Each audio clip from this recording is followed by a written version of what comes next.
Unidad 2, energía de enlace y termodinámica. Bueno, para comenzar, la segunda ley de la termodinámica es necesario realizar un paso, ¿cierto?, sobre qué son las máquinas térmicas, porque la segunda ley de la termodinámica se basa, ¿cierto?, en el funcionamiento de este tipo de maquinaria. Podríamos mencionar que la termodinámica se basa en leyes originadas de experiencias cotidianas, las que no se explican a partir de la física o las leyes de la física. La aplicación inicial de la termodinámica fue estudiada de las máquinas térmicas, de donde se deduce, ¿cierto?, la segunda ley, que es la que en esta clase vamos a trabajar. En la actualidad, las máquinas térmicas son utilizadas en múltiples funciones, por ejemplo, en la turbina de vapor acoplada a un generador de electricidad para transformar energía térmica en energía eléctrica, o el motor de un automóvil que transforma la energía térmica de la combustión de la gasolina en trabajo mecánico para el movimiento, por ejemplo. Bueno, una máquina térmica es un dispositivo que, trabajando en ciclos, puede transformar lo que va a ser la energía térmica en trabajo mecánico. Por lo tanto, a partir, ¿cierto?, del calor vamos a ver la formación, ¿cierto?, y el cambio a movimiento, es decir, energía cinética, y eso a la formación de electricidad. En el funcionamiento de la eolipia, que era un generador, ¿cierto?, basado en el calentar líquidos y que está en el interior de una esfera, que es una máquina, ¿cierto?, muy antigua. El señor James Watt patentó, ¿cierto?, un diseño de una máquina térmica muy eficiente y con menos pérdida de calor, que es la que observamos en la imagen. En este caso utilizó una máquina a vapor para hacer girar un eje, y esta se transformó, ¿cierto?, en lo que hoy conocemos como lo que hace moverse a las locomotoras, que antiguamente eran a vapor. Bueno, el funcionamiento de una máquina térmica posee dos importantes restricciones. La primera se va a basar en la transferencia de calor desde un cuerpo, ¿cierto?, a alta temperatura a un cuerpo que va a estar en menor temperatura. En este caso tenemos acá una caldera, ¿cierto? Y nunca en un sentido contrario, es decir, no va a ser desde el cuerpo más frío hacia el cuerpo que posee el calor. Esto corresponde, ¿cierto?, al enunciado de Clausius, que es uno de los mentores, ¿cierto?, de este tipo de maquinarias térmicas. Bueno, la segunda restricción indica que al construir una máquina de movimiento, el movimiento, ¿cierto?, que va a realizar va a ser perpetuo, es decir, no se va a parar mientras que no tenga el calor asociado a ella. También es importante decir que va a ser imposible, ¿cierto?, porque la máquina térmica siempre debe transferir parte del calor absorbido a la fuente térmica de menor temperatura, produciéndose también una degradación de la energía de acuerdo a los enunciados, ¿cierto?, de los creadores de este tipo de máquinas. Esto va a basar, ¿cierto?, va a sentar las bases, este tipo de maquinaria, de lo que va a ser la tercera ley de la termodinámica. Segunda ley de la termodinámica, que es la entropía.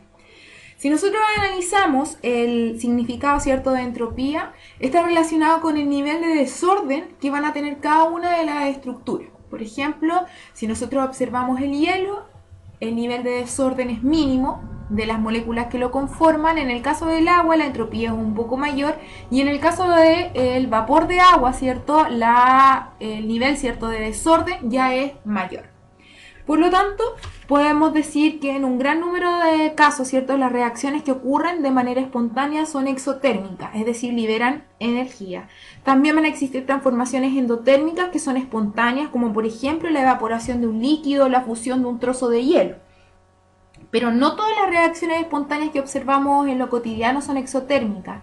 La disolución, por ejemplo, del cloruro de potasio y el carbonato de calcio son procesos espontáneos y endotérmicos. Esto significa que los procesos que son exotérmicos favorecen la transformación espontánea por liberación de energía. Es decir, la energía, ¿cierto?, que está almacenada en los enlaces va a ser liberada.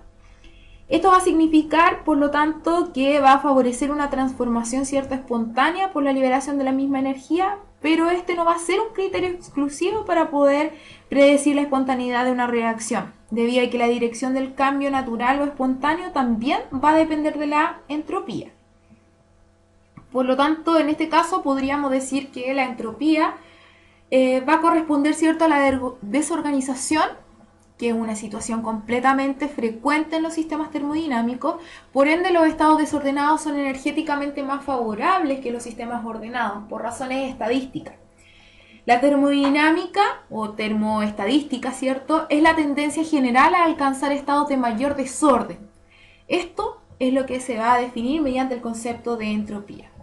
Por lo tanto, podríamos decir que cuando un sistema aumenta su entropía, su signo, ¿cierto?, de variación va a ser positivo. En cambio, cuando un sistema va a disminuir su entropía, su signo o variación será negativo. En este caso, podemos decir que el aumento de la entropía en los procesos espontáneos es una ley universal conocida como la segunda ley de la termodinámica, la que establece que un proceso espontáneo de la entalpía del universo aumenta, mientras que los procesos en equilibrio y entropía se mantiene constante. Esta ley señala que la entropía de un universo siempre aumenta en los procesos espontáneos. Aquí, por ejemplo, tenemos la fórmula con la cual nosotros podemos utilizar para poder calcular o determinar la diferencia de entropía de un sistema. Podríamos decir que va a ser la relación entre Q y la temperatura. Pero nosotros también podríamos decir que cuando la variación de entropía del universo es igual a la suma de la variación del sistema más el entorno, y eso es de tipo, ¿cierto?, mayor a 0, o también podría ser igual a 0. Por otra parte, vamos a observar, ¿cierto?, diferencia en los cambios de entropía. Por lo tanto, la entropía del universo siempre va a ser positiva para aquellos procesos que sean espontáneos. Pero como el universo está constituido por el sistema y el entorno, para determinar el aumento de la entropía del universo es necesario conocer también la entropía del sistema y del entorno. En este caso, tenemos la reacción, ¿cierto?, de A más B para poder formar C más D. En este caso, las letras, ¿cierto?, minúsculas, equivalen a los coeficientes estequiométricos y las letras mayúsculas corresponden a los elementos o las moléculas, ¿cierto?, que están actuando. En este caso, para poder determinar los cambios, las variaciones de los sistemas, vamos a realizarlo de la siguiente forma. Vamos a decir que la variación de entropía de un sistema va a corresponder a la entropía o a la sumatoria de las entropías de los productos, es decir, de lo que se formó, menos la entropía, ¿cierto?, de los reactivos, que era lo que estaba reaccionando. En este caso, la variación de sistema, ¿cierto?, como es igual a la entropía de los productos son C y D, diremos que vamos a multiplicar el coeficiente estequiométrico por el valor que nos dé de la entropía de cada uno de los elementos que allí aparecen.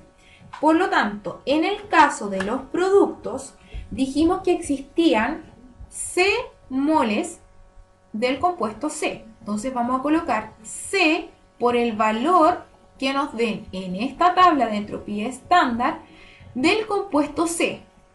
A eso le vamos a sumar la D cantidad, es decir, el coeficiente estequiométrico de la cantidad que se formó, ¿cierto?, del compuesto D.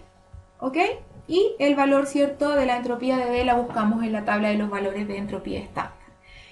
Cerramos paréntesis, menos, y ahora tenemos que colocar los datos de los reactivos. En este caso los reactivos eran A y eran B. Por lo tanto, A cantidad por el valor de la entropía del compuesto A, más, ¿cierto?, B cantidad por la entropía del compuesto B.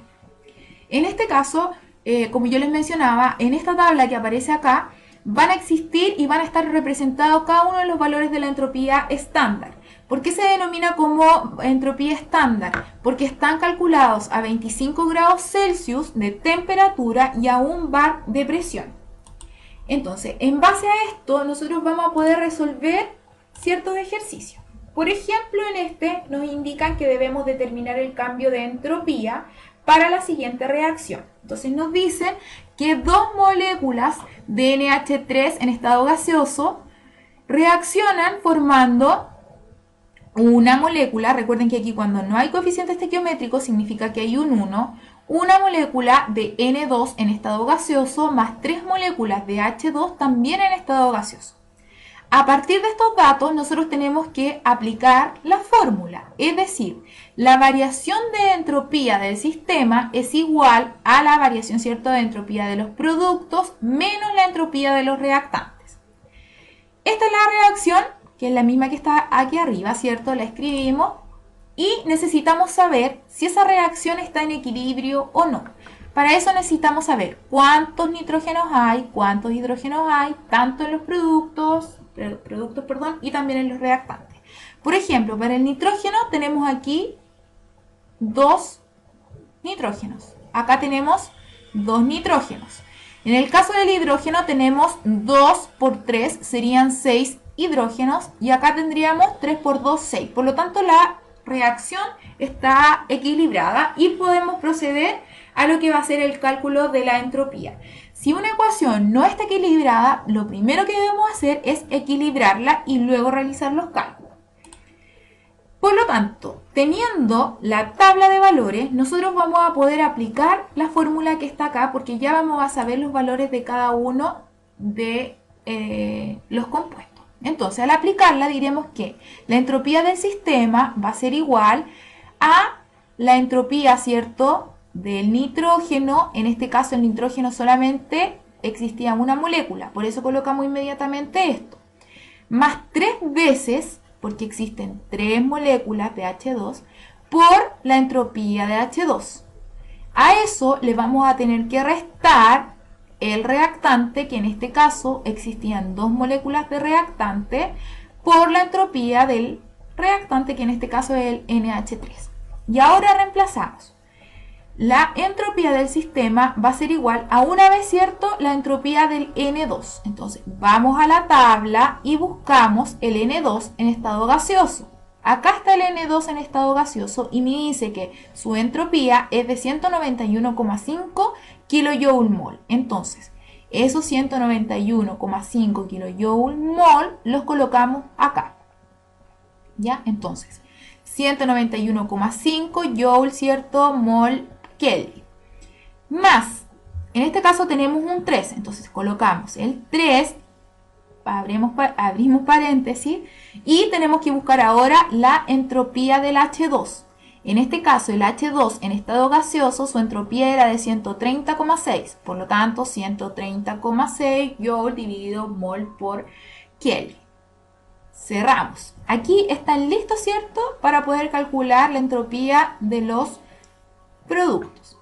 Ahora, le tenemos que restar, según la fórmula, la entropía de los reactantes. En este caso, los reactantes existían 2 moléculas de NH3. Entonces tenemos 2 moléculas de NH3 en estado gaseoso y ahora lo tenemos que buscar aquí en la tabla. NH3 en estado gaseoso, 192,7 joule mol por Kelvin. Entonces colocamos ahí el valor. Y ahora, utilizando nuestra calculadora, sacamos cada uno de esos valores. Entonces,